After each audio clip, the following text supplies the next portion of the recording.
Speaking of disgrace, Yes, former disgraced NFL head coach Bill Belichick made his debut as the University of North Carolina's head coach against TCU on Monday night. Everybody came out. Michael Jordan, Lawrence Taylor, Randy Moss. Mia Hamm, like even notable like other sports stars, and everybody came out for Belichick's debut, and Eric Church. I mean, like it went horribly. We'll go over that. We'll go over some of the featured matchups that we put together and said, hey, these are the games you probably want to watch this weekend in college football, and we'll go from there. So let's just start with Bill Belichick, Chapel Hill, 48-14, the final. Hot start, came apart quick. Dude, there was more celebrities than touchdowns for UNC out there. Like, God, like we were watching that game, like essentially live together, and we were like texting back and forth. And like, let me tell you this, the highs that UNC faced, like Petey Pablo, big old North Carolina guy going out there, North Carolina, raise up. Like, dude, they had a new stadium. They had a new light show over there, like new and improved for that stadium there. 55,000 strong in there. Michael Jordan is there. Like, that's a huge thing.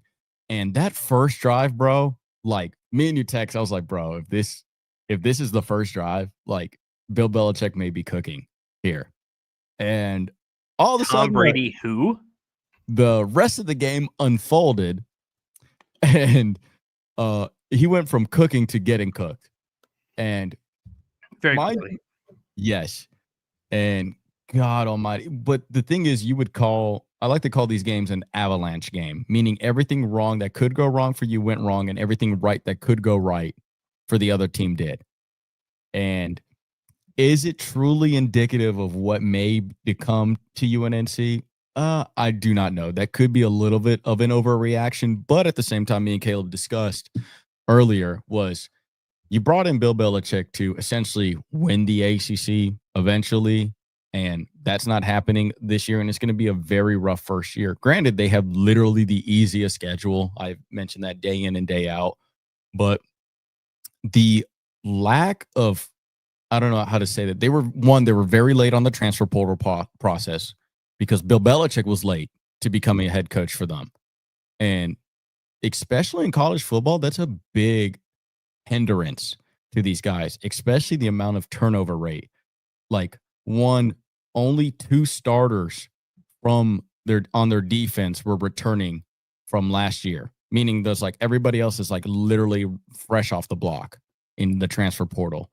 And when you're talking about 9 out of your 11 players on defense that are starting are all transfers, like, and it's not like they were notable guys. Like, I have heard this statement before in the college football circles. There's a reason why that guy's on the transfer portal, and that's because he couldn't make it on his. Like, if he comes from an Alabama, like, there's a reason why he was third string at Alabama. Like, it wasn't like he's not just a starter in a high-level college football team. He's like, just in general, maybe not a Power 5 starting guard or D tackle, DN, linebacker, whatever position that you may. There's a reason why he was in the transfer portal. Because there is rarely, like you would say, like about 10%, 5% of the transfers that are in the transfer portal or because they're trying to improve a situation. Like they're legitimately, like they'll be a starter anywhere. Like, for instance, if Caleb Downs was on the transfer portal, he's starting 99, if not 100% everywhere he goes.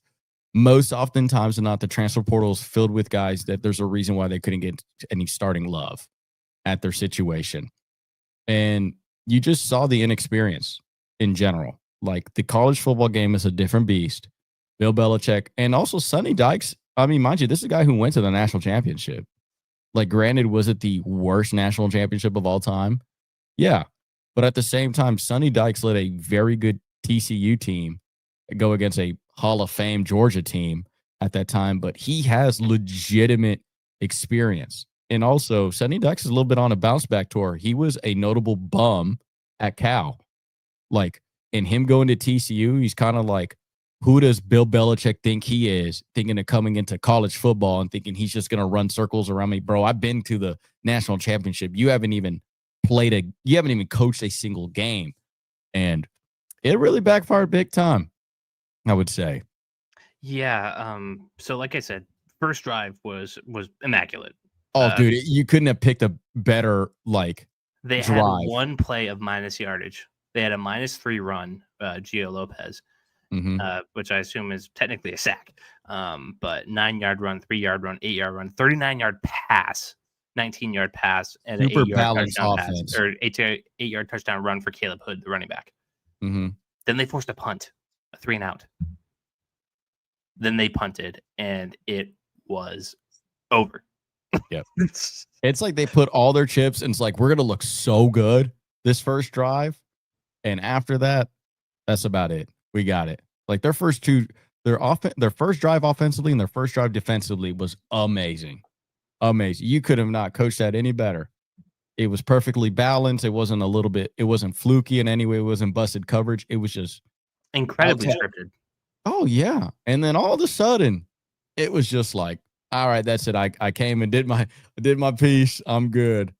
And it was just so terrible. It was so ugly to watch. It was just the two big things that you take away from this are, one, it's the first left-handed quarterback that Bill Belichick has ever had.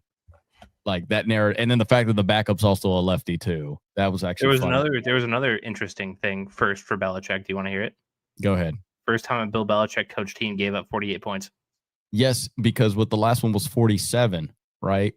47 to the Bills. That sounds right. I believe it said 2021. There was a lot of games lately where the Bills just put belt ass on us. But not only that, but the other one, both his quarterbacks were left-handed. I mean, both of them looked terrible. But and that's also Brad Johnson, former NFL quarterback's son. Max Johnson was okay, 9 for 11, touchdown.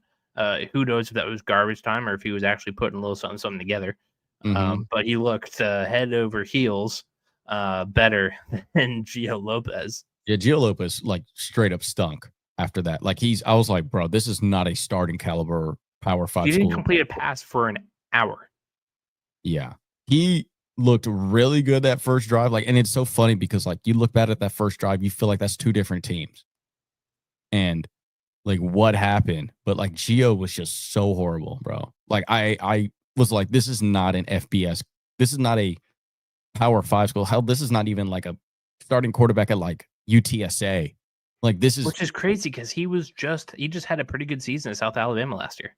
And mind you, what school did you just name? South Alabama. All right. When you go to a directional school, that's kind of when I understand that you're not really that talented. Like you don't know much college teams that are directionally that are that good like that. West Virginia. I mean, they're not that good anymore. Ever since Geno's gone, ever since Pat White. South Carolina, University of Southern California, sure. But I would always say, like, there's a reason why Eastern, Western Michigan, Northern Iowa, or Northern Illinois, like, there's a reason why, like, I always say directional. If you come from a directional school, you're probably not that good. And, what about Middle Tennessee? Thank you. That's no direction. That's even worse. Like, you have the word mid in your name. So now they wish they were mid. Yeah. Oh, amen. But yeah, no, to ultimately wrap all this up, like, we kind of predicted this. He's supposed to beat Charlotte. I mean, we have the line. We're going to talk about that bounce back game, but like the fact that they're not even a 2-touchdown favorite against Charlotte is insane. I do want to say something about this before we really, really close it up. Bill Belichick might have overestimated his ability to adapt to the college game. And I'm immediately seeing something that he's going to have to overcome. In the NFL, after a game like this, Belichick would cut 7 guys, go to the waiver wire, pick up a couple guys for the next couple of months, and kind of reset his roster that way. You can't really do that in college football. Your roster is your roster. And I don't know how he's going to make something out of nothing with this roster that, seemingly is nothing. Maybe we just need to give TCU a little more credit. And then, next week at UNC Charlotte, they beat the breaks off of the 49ers down there. But I don't really see that happening. It's just I think yeah. we immediately see something with this Belichick experiment that we didn't foresee coming. Like he needs to if this was an NFL game, if he was still coaching the Patriots, we'd be looking at this like, okay, he's cut. Let's look at this Mhm. practice squad. Let's look at the free agency market. Let's see who he brings in, who he identifies. You can't do that. You have to identify things within your own roster. And I didn't see Mhm. anybody on that field last night or Monday night that looked like they were capable players. The only big spotlight, both me and you talked about this pre-show, the left tackle, the true freshman left tackle who looks like he looks like he belongs. And also, I feel like that's a little bit also high praise coming from Bill Belichick. He already kind of doesn't like rookies that much. And having a true freshman be his first game, like under Bill Belichick, I think that says a lot. That's how bad they are at left tackle as well, too. But most notably, I think here's a good gauge.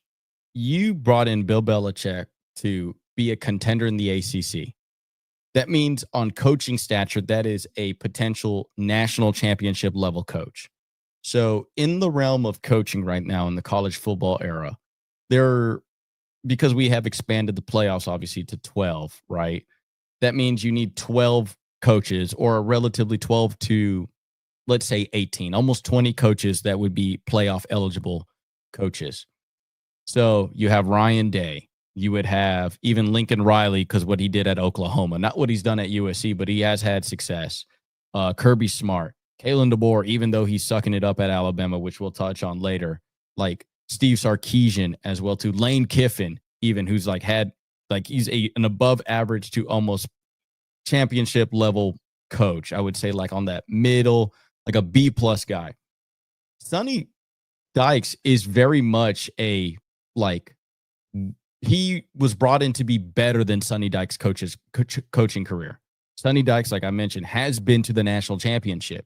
So he has already that pedigree of coaching underneath him. And you got significantly outcoached by him, bro. Wait till Dabo Sweeney, if they play Clemson this year, which they do, I believe they do. Clemson is going to run absolute circles if he doesn't vastly improve. And within this roster and understand Saturday, October 4th, they host Clemson. And that's what I mean. Like that's their first, like once they get out of the dregs, like UNC Charlotte next week, they got Richmond the week after, UCF, which is a respectable program, but not quite what you would think would be like. Do you think, like, let's just say that this game wasn't a disaster. Let's say they won in a 24-20 matchup like everybody kind of expected. Does UCF really scream like, oh, well, they'll hang?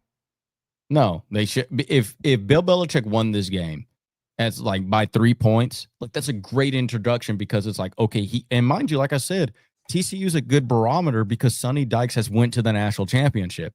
It isn't like you're going to a TCU team that didn't like they got a new head coach or they're having a new overhaul over there and stuff like that. Like I think it was a good barometer because Sonny Dykes is very much an above average head coach in college football. You would probably give him like a B to a B plus level coach, right? And if you were brought in to be better than him career wise at UNC and you got handedly outcoached, mind you, which are words that Bill Belichick said himself in the press conference that he got outcoached. Bro, Sonny Dykes is not like, if you're getting outcoached by Sonny Dykes, that's a huge issue. You know what I mean? Like that's saying you got outcoached. No, because I'm not gonna say Adam Gase because that's very disrespectful to Sonny Dykes. That's like saying like Mike Zimmer. I would even say like Brent Bielema when he was at Wisconsin would outcoach you and stuff like that, or the dude who used to be at Arkansas with the neck brace, and he went to the Falcons. You know exactly what guy I'm talking about, but like you're getting outcoached by guys who are like 9-win coaches that aren't predominantly like good, elite, and you're getting right off their talent more than they right off their coaching ability. Yeah, like you're out here just getting that. You're getting waxed. Yes, and it wasn't Caleb, it wasn't like they lost the defense, like they were hanging offensively. They sucked in all three departments. If you want to count coaching, all four. Like the only positive you got out of North Carolina is Michael Jordan went to a game. And he's not going back. Michael Jordan crying emoji meme. Like that, the meme was probably posted everywhere. And like it was, this is such a significantly bad team. Like even offensively, like I was like, bro, what is this? Like, listen, I can deal with a Belichick team having a bad offense because he didn't look for an offensive coordinator. He hired Freddie Kitchens. He kept him around. mm-hmm. Defensively, him and his son have proven that they know defense. The fact that they got waxed on defense as bad as they did, it's not like the QB was just, it's not like they were just having like elite field position every night. It's like, oh, well, what are you going to do? Their defense blew. Bad. It was bad. And it wasn't like, and like you said, there's no All-Americans on that TCU offense. Now, in retrospect, like let's just say all of a sudden TCU runs the table and they go undefeated and their quarterback wins the Heisman this year. That's the only saving grace right now for Bill Belichick. Is that? Oh, he's TCU's biggest fan right now. And essentially that's how it is in college football. The team you lose to, you have to be their biggest fan because the moment they lose, your loss is twice as worse. Like it's one of the more interesting aspects of college football for me. Yeah, because in the NFL, right? Like if you can lose any given Sunday, any team can win any given Sunday. Wins, a loss. Yeah, exactly. Where here, if TCU doesn't have a winning record at the end of this year, him getting beat that bad goes. UNC is thinking about, bro, we'll just pay you out the rest of the 9 years. I was about to say, like we are. Do you absolutely think UNC is looking at that buyout clause right now? 100%. Are you kidding me? It's. The thing is, people may say, "Oh, you're overreacting, y'all." And my defense to that is, we've gotten that a lot lately. You spent it's a 10-year contract. That is a commitment and a half, right? Contract. Listen, there's a reason why Jimbo Fisher is one of the top paid coaches right now. And he doesn't and he's not a coach anymore because A&M literally they would rather pay him to not coach than coach. And seeing this, where are your highlights in this game? Where? Nowhere. There is nothing that, Caleb, you can tell me as a North Carolina fan that you're going to be like, okay, I saw something from Gio. Like, there's stuff that we can improve upon. Okay, this receiver's good. Oh, our run game will eventually get better. Or our defense is going to tighten. You had a really good one-time punch on the first drive. Mm-hmm. You had a really good knockout punch in the first round, but then the dude got up and uppercutted you every single round after that, and you didn't even bother to defend. And like you mentioned, it is not like TCU is world beaters this year. They are not even playoff contenders this year. And to beat you in every facet of a football game and goes to show you that, like, unless North Carolina's talent is that bad, like, is like this should be barely a high school team. Like, I'm highly convinced that this is very much like the Bill Belichick coming in late as a coach, Bill Belichick not understanding the landscape and the culture that comes with just the antithesis. I don't know how the word is. Antithesis. This is the antithesis. I'm trying to get it right for the clip. This is the antithesis of everything Bill Belichick is. Yes. This is the antithesis of everything Bill Belichick is. 100%. Prepared, smart, cautious, meticulous, detail-oriented, formulating. It all went to crap. Yeah.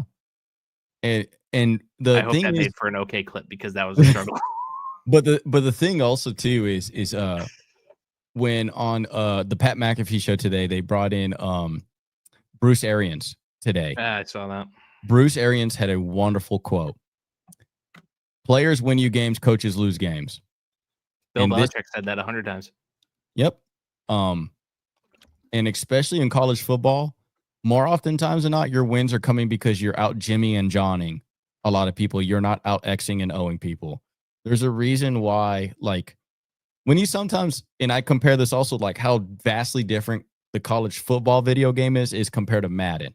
So in college football, like if you pick South Alabama and your opponent picks Oregon, like on an online ranked matchup, guess what's going to happen to you? You're getting screwed. You're going to lose because they have better rating players. In Madden, you can be, let's just say, the Saints, and you're going against the Eagles. You can actually still win with the Saints. It's a skill challenge, essentially. Like, it's about beating up, like, you can find matchups just like any given Sunday. And I think it's so funny that the video games very much reflect what it is in real life. If you do not have good recruits, if you do not have good transfers, it doesn't matter how good your fucking scheme is, because at the end of the day, they have to throw the ball. They have to run the ball. They have to hold on to the ball. They have to pass it. They got to kick it. They got to cover, all that stuff. And if your Jimmys and Joes don't know no X's and O's, it don't matter. And so that's my biggest thing. I think this is, man, like a sign of things to come. Dude, if he gets to 8 wins this year, they're still contemplating firing him. I don't see the path to 8 wins. I mean, and we went over it last conversation. Let's go over it really quickly. Yep. Before we go into our featured matchups, kind of get into the rest of the college football landscape. So last time we had him at like 8 wins. Mm-hmm. TCU is already an L. Yep. UNC Charlotte. That should be a win. But even though they're only a 12.5 point favorite. Richmond. They should win. UCF. I'm like 75% I'm looking at that differently. UCF. I'm looking at that differently. Yes. L. Clemson. Loss. Big loss. Cal. Loss. Virginia. Loss. 50-50. I'm giving them a loss. They couldn't keep up with TCU. They're not going to keep up with Virginia. Mm-hmm. Syracuse. L. Yeah. Stanford. L. I mean, Stanford's not a good team this year, I don't think. Is UNC a good team? No, I mean, that's exactly what we're on about, right? Wake Forest. I'll give them that. Okay, yes, it's Wake Forest. Duke. Now, I think it's a rivalry game, and they're not winning that. NC State. No, they're not winning any of their rivalry games. Yeah, they just went from a 8-win team to a 3-win team. And like I said, people, the big reason why it's such a drastic change is the way they lost. No, if there was a competitive loss, we'd be like, okay.